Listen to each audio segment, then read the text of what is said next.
Welcome back students. हमारा chapter 7 खत्म हो गया है, उसकी केस स्टडीज और रिवीजन वीडियोस बन चुकी है।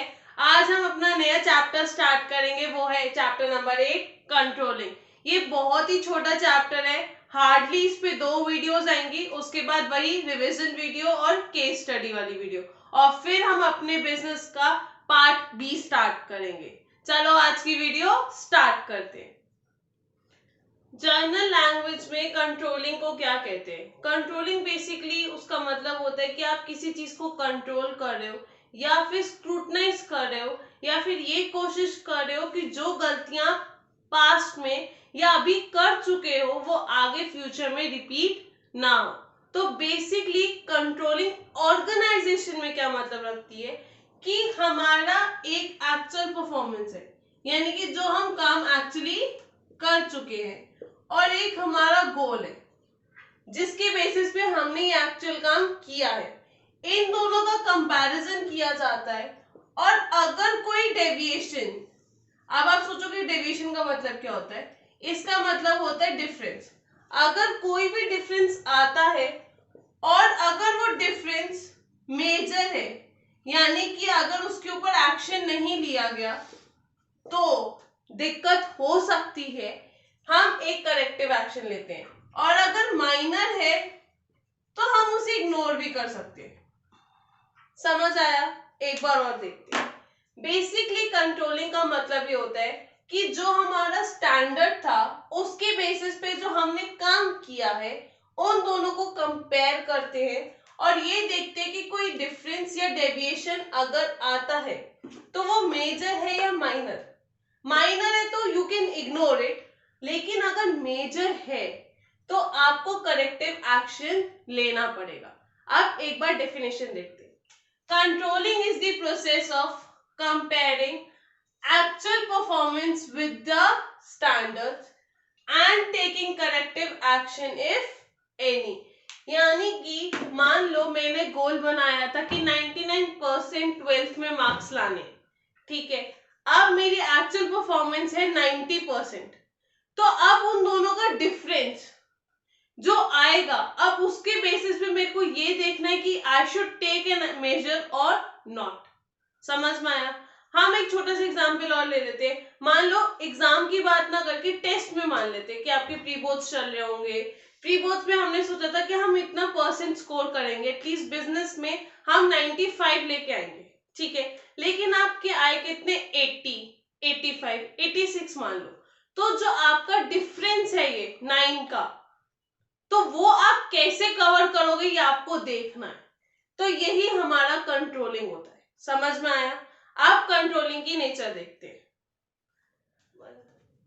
कंट्रोलिंग का नेचर क्या होता है, या नेचर कह लो, फीचर्स कह लो, एक ही बात है। अगर आपसे पूछा जाए एग्जाम में कि what are the features of controlling, तो भी आप ये लिख के आओगे। What is the nature of controlling, तो भी आप यही लिख के आओगे। तो पहला पॉइंट क्या है? Goal oriented process. Goal oriented process का मतलब होता है कि ऐसा काम जिसको हम कर रहे हैं किस लिए? अपने गोल्स को अचीव करने के लिए।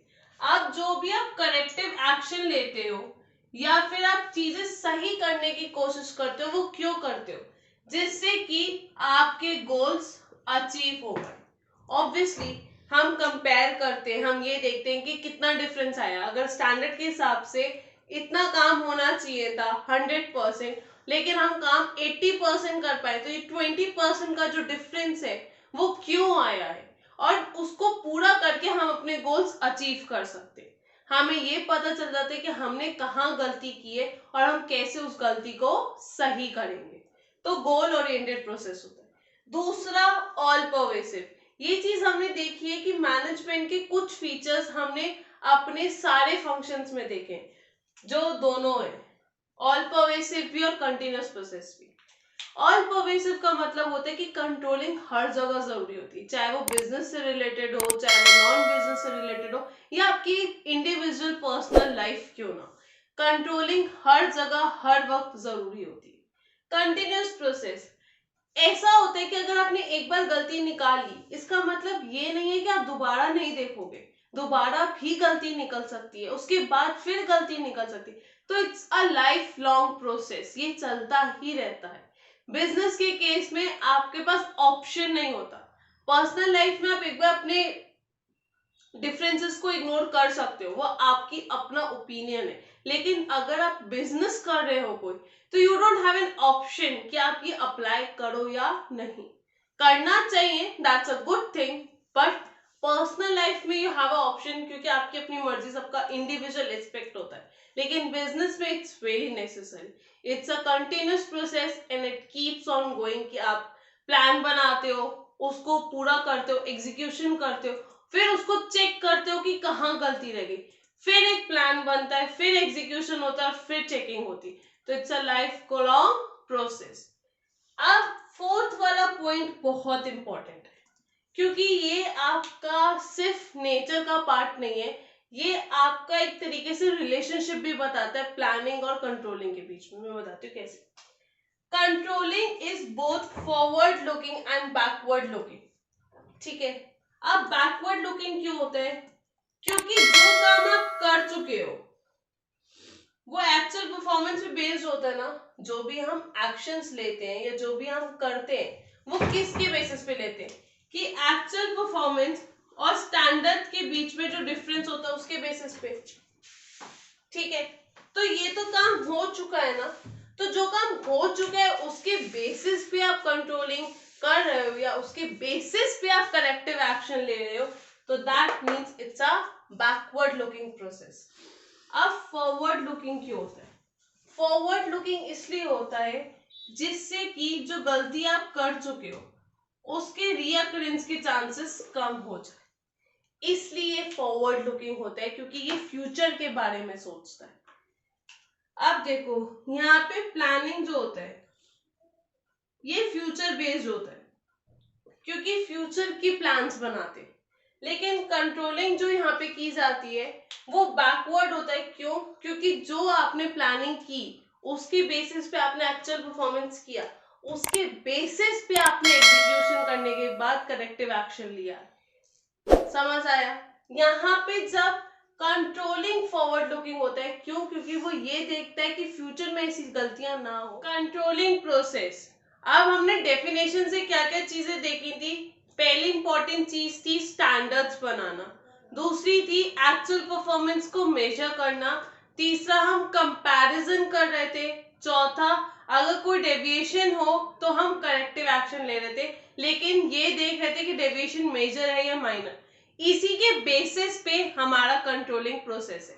पहला है सेटिंग स्टैंडर्ड्स। अब सेटिंग स्टैंडर्ड्स क्वालिटेटिव भी हो सकते हैं और क्वांटिटेटिव भी। क्वांटिटेटिव यानी कि जिनको हम नंबर्स वगैरह में मेजर कर सकते हैं, क्वालिटेटिव वो होते हैं जिनको हम मेजर नहीं कर सकते, it's basis on the qualities या फिर जैसी सर्विसेज आप प्रोवाइड कर रहे हो। फिर है मेजरमेंट ऑफ एक्चुअल परफॉर्मेंस। अब एक्चुअल परफॉर्मेंस जो आपने की है उसको आप मेजर कैसे करोगे? या तो आप पर्सनल ऑब्जर्वेशन के थ्रू कर सकते हो, दूसरा सैंपल चेकिंग कर सकते हो, या फिर आप टेस्ट वगैरह ले सकते हो कि हाँ बीच में कभी एक ऐसी टेस्ट ले लिया कि हाँ किस हिसाब से ऑर्गेनाइजेशन चल रही है, या फिर आप रिपोर्ट्स वगैरह रिकॉर्ड्स देख सकते हो, आप उनके एचआर से पूछ सकते हो कि हाँ भाई कैसा काम कर रहे हैं आपके एम्प्लॉइज, आपके अंडर वाले सुपीरियर से कंसल्ट कर सकते हो। फिर है comparing actual performance with the standards. ये बहुत नॉर्मल है, हमें जो हमने स्टैंडर्ड बनाया हम उस स्टैंडर्ड से हमारी एक्चुअल परफॉर्मेंस को मेजर कर रहे हैं, ठीक है। फिर बेसिकली इसमें हम ये कैलकुलेट करते हैं कि डेविएशन है या नहीं। अगर डेविएशन है तब हम आगे बढ़ते हैं, हम उस डेविएशन को एनालाइज करते हैं, क्या कि वो मेजर है या माइनर है, यानी कि उसको इग्नोर किया जा सकता है या नहीं। फिर हम फाइनली उसके बेसिस पे प्रिकॉशंस लेते हैं या फिर डिसीजन लेते हैं। हम ये देखते हैं कि जो हमारे डेविएशन यहाँ से निकला है हम उसे किस तरीके से अवॉइड करें। मान लो कि हमारा कोई डिफेक्टिव मटेरियल था या फिर कोई डिफेक्टिव प्रोडक्ट था, अब हम उसको रिप्लेस कर सकते हैं, या फिर हम पहले उसको देख सकते हैं कि यार ये डिफेक्टिव है, इसको हम बेचेंगे नहीं, इसको अलग साइड पे रख दो, ये कंपनी में जाएगा, वापस ये कंप्लेन करेंगे कि माल डिफेक्टिव था। तो ऐसे ही हम ये सारा कंट्रोलिंग का प्रोसेस करते हैं। एक बार रिवाइज कर लेते हैं। पहला है स्टैंडर्ड सेट करना। अब स्टैंडर्ड क्वालिटेटिव भी हो सकता है। क्वालिटेटिव मतलब कि हम अपनी सेल्स बढ़ाने के लिए हम कुछ ऑफर्स दे सकते हैं अपने कस्टमर्स को। क्वांटिटेटिव हो सकता है कि जैसे मान लो मैं चाहती हूँ कि मेरी कंपनी इस बार 20% ज्यादा प्रॉफिट कमाए, ठीक है, तो वो हो गए हमारे क्वांटिटेटिव स्टैंडर्ड्स और ये हो गए हमारे क्वालिटेटिव स्टैंडर्ड्स। डिफरेंस पता चल गया। क्वांटिटेटिव मेजर किया जा सकता है, क्वालिटेटिव मेजर नहीं किया जा सकता। ये सिर्फ क्वालिटीज का एस्पेक्ट होता है, ठीक है। फिर उसके बाद है मेजरमेंट ऑफ एक्चुअल परफॉर्मेंस, यानी कि जो हमने प्लान बनाया, अब उस अकॉर्डिंग हमने एग्जीक्यूशन किया, हम उस एग्जीक्यूशन को मेजर कैसे कर सकते हैं? सैंपल चेकिंग से भी कर सकते हैं कि एक रैंडमली कोई सैंपल चेक कर ले कि हाँ प्रोडक्शन कैसा हो रहा है। पर्सनल ऑब्जर्वेशन कर सकते हैं, उनके सुपीरियर से बात कर सकते हैं कि भाई कैसा काम कर रहे हैं एम्प्लॉयज। तो ये वेरियस मेथड्स हैं जिसके थ्रू हम अपनी एक्चुअल परफॉर्मेंस मेजर कर सकते हैं। फिर तीसरा है एक्चुअल परफॉर्मेंस को स्टैंडर्ड्स के साथ कंपेयर करना। बेसिकली हम ये देख रहे हैं कि डेविएशन आ रहा है या नहीं। अगर डेविएशन आ रहा है तो वो ज्यादा माइनर मेजर है या फिर माइनर है। अब मेजर का मतलब ये कि जिसको इग्नोर नहीं किया जा सकता। मेजर वो है कि अगर इसको हम इग्नोर करेंगे तो हमें लॉसेस हो सकते हैं। माइनर की इससे ज्यादा इफेक्ट नहीं पड़ेगा हमारे काम पे, तो उसको इग्नोर कर दो। लेकिन अगर मेजर है तो उसके ऊपर एक्शन लो। तो ये हमारा कंट्रोलिंग का प्रोसेस था। तो अब हमारा इस चैप्टर के 2 या 3 टॉपिक्स रह गए, वो नेक्स्ट वीडियो में आपके कवर अप हो जाएंगे। फिर इसकी रिवीजन और केस स्टडी वीडियो करके खत्म करेंगे हम ये chapter. That's all for today. Thanks for watching. Do subscribe, like and share the video as much as you can.